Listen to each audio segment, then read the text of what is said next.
cette ville, comme si j'avais rencontré une femme, quoi. Et je suis tombé amoureux de cette ville comme d'une femme.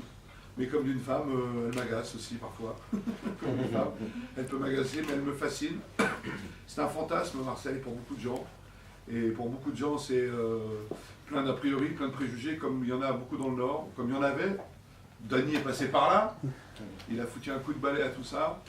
Moi, je n'avais pas l'intention de faire la même chose, évidemment, je ne suis pas aussi sudiste que lui et nordiste. Moi, j'avais simplement envie de plonger dans Marseille avec le cinéma, parce que c'est comme ça que je peux m'exprimer le mieux.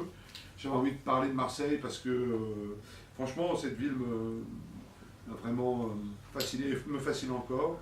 J'ai envie de parler de ces gens de Marseille, pas forcément de ce qu'on entend de Marseille, mais de ce que moi je vois de Marseille, c'est-à-dire ces gens, entre guillemets, simples, normaux, qui se lèvent tôt pour aller travailler. C'est plus touchant, pas triste, parce que c'est pas très triste quand même. La scène où vous crachez du sang et tout, c'est quand même. C'est des betteraves, c'est parce qu'il a mangé la betterave.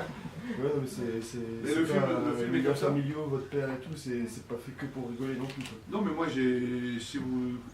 depuis que je réalise des films, mon premier film, c'est pas super marrant non plus, quoi.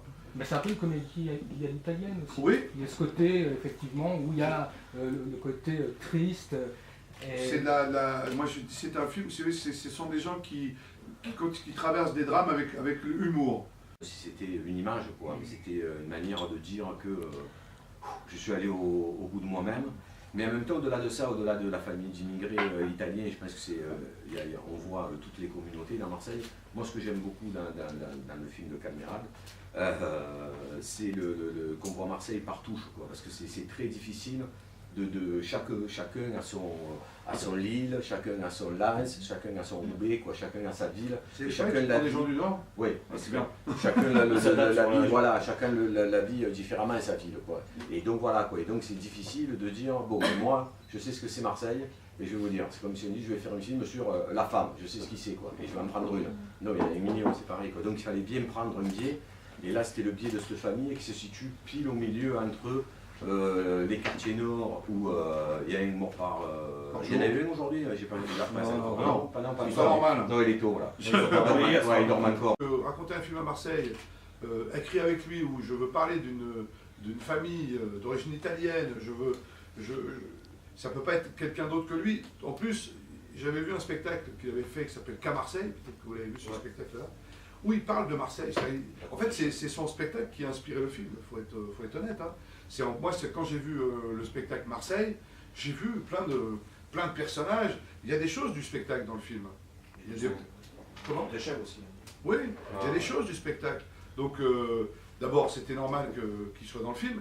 Après, qu'il ait le rôle principal, ça a été un petit discours que j'ai dû avoir avec les producteurs aussi. Parce que quand vous dites, voilà, je vais faire mon prochain film avec Patrick Bosso, c'est pas évident. Mais quand je leur dis, attention, ça s'appelle Marseille, je veux que ça soit l'acteur principal, c'est lui qui représente aujourd'hui Marseille, pour moi, hein. Il y en a d'autres, des artistes marseillais, mais un comédien marseillais, pour moi, le plus représentatif, c'est Patrick Bosso. C'est pour ça que c'est toujours entre les deux, mais j'aime bien ces histoires-là, moi. J'aime le cinéma aussi comme ça. Et dernière question, si vous voulez. Patrick, quel réalisateur est Calmerade? Alors, enfin est-ce que c'est quelqu'un plutôt détendu? Est-ce que c'est quelqu'un d'anxieux? Est-ce qu'il est cool sur le tournage avec les acteurs et les techniciens? Ou est-ce que c'est carrément un dictateur? Pas un dictateur, mais non. Il est, voilà, toujours pareil, quoi. Ouais, C'est sérieux, à un moment donné, il va dire une connerie pour détendre l'atmosphère un peu, quoi, voilà. Mais, parce que voilà, à un moment donné, il faut péter, c'est comme le corps humain, quoi, 2 secondes. Mais sinon, voilà, je vous raconte une anecdote, c'était ton anniversaire, hein, c'est ça, sur le film. Ouais. Et toute l'équipe voulait lui faire une fausse prise, quoi. Vous savez, action, et puis on fait une connerie, et puis Happy Birthday et tout. Et donc ils mettent toute l'équipe, met en place le truc et tout ça, et puis à un moment donné, quand même, Bastien, le premier assistant, il vient me voir, il me dit, on ne sait pas comment il va le prendre. C'était indispensable pour moi. Il s'agit de Valérie Benguigui, qui, comme vous savez, était une actrice, c'est une grande amie, et qui est malheureusement décédée il y a peu de temps, mais voilà, qui en fait, quand on a commencé à écrire le film, on devait proposer à Valérie de jouer la femme de Patrick, donc, qui a ensuite été jouée par Anne Charrier.